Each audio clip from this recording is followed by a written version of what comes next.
Hello అండి, నేను part 1 home tour పెట్టాను కదా, దాని కంటిన్యూషన్ అండి ఈ వీడియో. ఇది హాల్ అండి. స్ట్రైట్గా వెళ్తే మనకి కిచెన్ వస్తుంది. ఇలా వెళ్తే మనకి బెడ్రూమ్స్ వస్తాయండి. ఈ హౌస్లో అయితే 3 బెడ్రూమ్స్ ఉన్నాయి, టూ అటాచ్డ్ బాత్రూమ్స్ అయితే ఉన్నాయండి.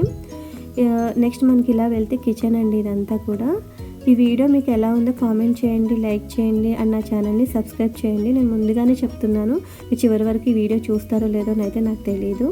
ఇది డిష్ వాషర్ అండి. ఇది నేను ఓపెన్ చేసి చూపిస్తున్నాను మీకు. తర్వాత చూడండి, డిష్ వాషర్ అయితే ఇలా ఉంది. తర్వాత ఇలా వెళ్తే ఇక్కడ స్టవ్ అండి. ఫ్లేమ్ వచ్చే స్టవ్ నేను యూఎస్ వచ్చాక చూసి చాలా డేస్ అయితే అవుతుంది. తర్వాత ఇక్కడ ఫ్రిడ్జ్ ఇంకా ఓవెన్ అయితే ఉందండి. ఇలా వస్తే బెడ్రూమ్ ఉంది. ఇది గెస్ట్ బెడ్రూమ్ అండి. ఇది పిల్లలు ఆడుతున్నారు కదా ఇది. నెక్స్ట్ పక్కనే మనకి చైల్డ్ బెడ్రూమ్ ఉంది. 2 బెడ్స్ అయితే వేసి ఉన్నాయి కదా. తర్వాత ఇది చైల్డ్ బెడ్రూమ్ అండి. తర్వాత ఇలా వస్తే ఇది మాస్టర్ బెడ్రూమ్ అండి. టీవీ అది ఉంది కదా. ఇక్కడ మనకి డ్రయర్ అండ్ వాషర్ అయితే ఇచ్చారండి.